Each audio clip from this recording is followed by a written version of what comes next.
ओम नमः शिवाय. परमरहस्य ग्रंथसार अध्याय 8. मागील अध्यायात स्वामींनी वस्तुकळा सांगितली. त्यातील रहस्य श्रोत्यांनी आदराने ऐकले. पार्वती विचारते, हे त्रिपुरारी, लिंग आणि देह मिश्रित कसे काय? देहाच्या आत प्राण आहे, तो देह मिश्रित कसा? लिंग, देह, प्राण हे एकमेकात मिश्रित कसे, हे मला सांगावे. जसा प्राणलिंग सिद्ध झाला, तो सर्वेंद्रियात व्यापला गेला, अग्निसम जळत राहिला. जसे अग्निसोबत राहिल्यावर पाणी उष्ण होते, तसे देहात प्राणलिंगार्चनामुळे एकच होतो. 10 इंद्रिये लिंगकळेमुळे बद्ध झाली, त्यास प्राणलिंग म्हणावे. हा माझाच अंश आहे. जसे पाणी घड्यात आहे, दिसणारा अग्नी बाहेरून लावला तर घडा आणि अग्नीचा संयोग होऊन आतील पाणी तापते. घडा तापल्यावर पाणी तापते, मग तिन्हीही अग्निरूप होते.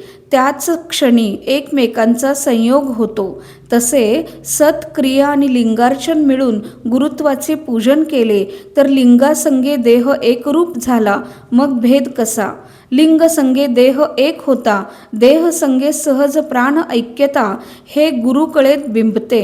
हे तिन्ही भाव जो एक करतो, तो शिवाचार संपन्न.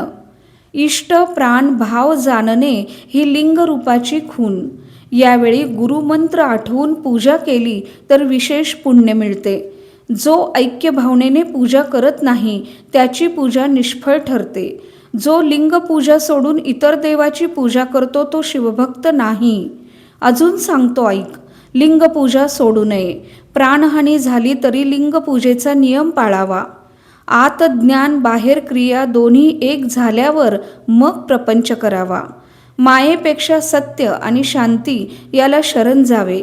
क्रियेविण ज्ञान शोभत नाही, ज्ञानेविण क्रिया शोभत नाही. म्हणून दोन्ही समजून संसारी वर्तन करावे. क्रियेविण ज्ञान दुर्बल, ज्ञानविण क्रिया निष्फळ. दोन्ही मिळून कार्य केल्यास हाती वस्तू येते. याचा एक दृष्टांत सांगतो ऐक. एक अंधळा, एक लंगडा असतो. दोघे एकाच ठिकाणी असतात. लंगडा बघतो, आपल्या घराला आग लागली आहे.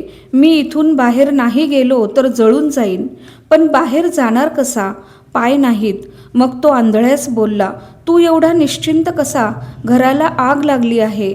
आता तू आणि मी एक होऊन वेगाने इथून बाहेर पडू. लंगडा म्हणतो आंधळ्याला, मी तुझ्या खांद्यावर बसतो. जिकडे जिकडे मार्ग दाखवील तिकडे तिकडे चालावे. हा विचार जर नाही केला तर दोघेही जळून जाऊ. पण दोघे एक झालो तर सुखस्थळी पोहोचू. तेव्हा हे दोघे एक होतात, सुखस्थळी पोहोचतात. ज्ञान आणि क्रिया एक होणे आवश्यक. याशिवाय जे स्वतःचे स्वतः बघू म्हणतात ते अज्ञानी. तेलावातीशिवाय ज्ञानज्योत कशी जळेल? वाद्य वाजवल्याशिवाय नाद कसा उमटेल? धान्य बीजशिवाय कसे उगवेल? यासाठी क्रिया ज्ञानाविन प्रकाश चैतन्य नाही. दोन्ही पंखाशिवाय पक्षी उडणार नाहीत. म्हणजेच क्रिया कर्म करण्यासाठी वस्तुज्ञान आवश्यक आहे. गाईचे तूप अदृश्यपणे तिच्या शरीरातच असते, पण ते गोदेहाचे पोषण करत नाही. गाईचे दूध अग्नीबरोबर तापवून तिचे विरझण लावून दही बनते. दही घुसळून ते कढवून त्यातून तूप हाती लागते. शुद्ध कर्म ती गाय. तिचे दूध म्हणजे बुद्धी, विवेक. निश्चय म्हणजे विरझण. ते विवेकाने घुसळले तर नवनीत हाताळते. काही दिवसांनी ते तूप खराब होते, त्याचा दुर्गंध येतो. म्हणून नित्य नित्य पुन्हा पुन्हा ही क्रिया केल्यास शुद्ध तूप हाती येते. यास्तव एका ज्ञानामुळे सत्य योग साधना होत नाही. ती क्रिया नित्यानं करावी लागते, तेव्हा विज्ञान हाती येते. पुढे पार्वती प्रश्न विचारते, स्वामी, स्थावर जंगम मिश्रित कसे, याचे ज्ञान सांगावे. तेव्हा शंकर म्हणतात, गिरिजा, साही स्थळ जे 3 वाटणी म्हणजे स्थावर जंगम, ते षटस्थळ कोणते सांगतो ऐक. भक्त, माहेश्वर, प्रसादी हे 3 मिश्रित त्याला स्थावर म्हणावे. प्राणलिंग, शरण, ऐक्य हे 3 मिश्रित याला जंगम म्हणावे. हे 6 लिंग मिश्रित स्थावर जंगम होतात. आचार आणि गुरुलिंग, शिवलिंग ही स्थावर असे. चरल प्रसाद महालिंग जंगमांगी वस्ती सदा. प्राणलिंग ऐक्य हे माझे प्राण आहेत. या वेगळा मी राहणं अशक्य आहे. ते जंगमरूप जाणावे. ही माझी आत्मशक्ती तुला सांगितली. याचे जो आचरण करतो तो खरा भक्त. पार्वती प्रश्न करते, सोहम भाव दासोहम भाव कोणास म्हणावे? या दोन्हीतला भेद आहे की नाही याचा अर्थ मला सांगावा. कैलासपती देवराया शिव म्हणतात, पार्वती तुला मी भावस्थिती सांगतो, लक्ष देऊन ऐक. दासोहम म्हणजे भक्तोत्तम, सोहम म्हणजे तो जंगम. यात काहीच भेद नाही.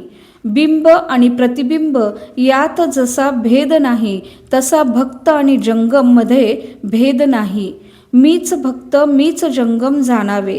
सोन्याचा दागिना झाला पण त्यातील सोने भंगत नाही, तसे देव भक्त होऊन राहिला पण ते माझे स्वरूपच राहिले. सोहम दासोहम हे केवळ 2 नाव आहेत, तसे देव आणि भक्त हे 2 नाव आहेत. स्वरूप एकच आहे. मी भक्तांमुळेच माझे देवपण मिरवतो. भक्त माझा आत्मा. मी भक्तांच्याच प्रेमाने तुला पाहतो देवी. तुला रावणाला देताना मी मागे पुढे कुठे पाहिले? अनेक भक्तांचे प्रेम मला आहे म्हणून मी तुला भक्तांच्या हाती दिले. तेव्हा माझ्या मनात भिन्न भाव नव्हता. मी भक्तावर प्रसन्न होतो. तूच पाहिले ना पार्वती, मी भस्मासुरावर प्रसन्न झालो. तो मनात वाईट विचार आणून माझ्याच डोक्यावर हात ठेवत होता. आपण त्याचा नाश करावा असा विचार न करता मी शांत होतो. मात्र तो स्वतःच्या कर्मानेच भस्म झाला. इथपर्यंत मला भक्त आवडतात. भक्त माझे सर्वस्व आहेत. भक्ता वाचून मला त्रिलोकात काहीच प्रिय नाही. भक्त माझे ध्येय, मी त्यांचा ज्ञाता. भक्त माझे ज्ञेय, मी त्यांचा ज्ञाता. भक्त माझे भोग्य, मी त्यांचा भोक्ता. मी त्यांचा देह, तो माझा आत्मा. जे भक्तीच्या अभिमानाने फुकतात ते मला आवडत नाहीत. जे माझ्या भक्ताची निंदा करतात ते मला आवडत नाहीत. त्यांना मी निंदक म्हणतो.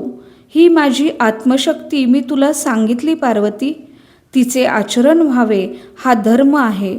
शील क्रिया धर्माचे वर्तन ठेवणे हीच लिंग भक्ती आहे. इथे आपला 8वा अध्याय समाप्त होतोय.